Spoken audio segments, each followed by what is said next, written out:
The Kernel Data Inpage Error is a blue screen of death (BSOD) error in Windows that typically indicates a problem with your computer's hardware or storage device. Here are a few steps you can try to resolve this issue. 1. Check for hardware issues. The error can be caused by faulty RAM, a failing hard drive, or other hardware problems. You might want to run memory diagnostics and check your hard drive's health using tools like Windows Memory Diagnostic and CheckDisk. Type CMD in the command prompt. Right-click and select Run as Administrator.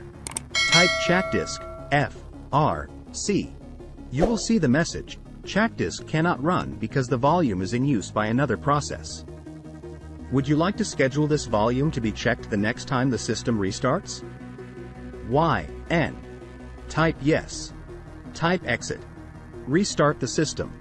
When the system restarts, the entire memory will be checked. It will take time.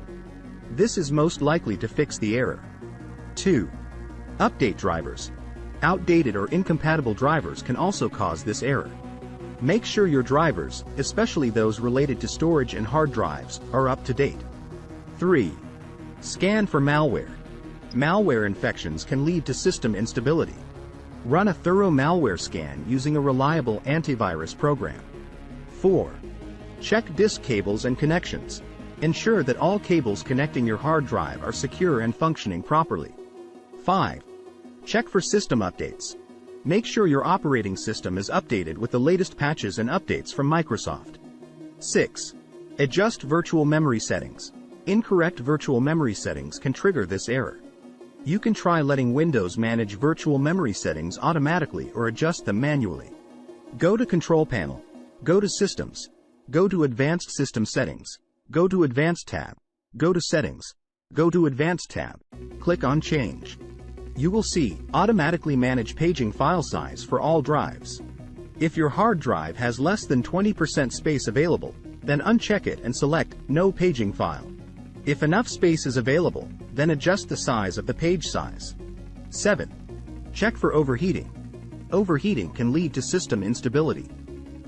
Ensure that your computer is properly cooled and that the fans are functioning. 8. Perform a system file check. Run the scan now command in the command prompt to check for and repair corrupted system files. 9. Uninstall recently installed software.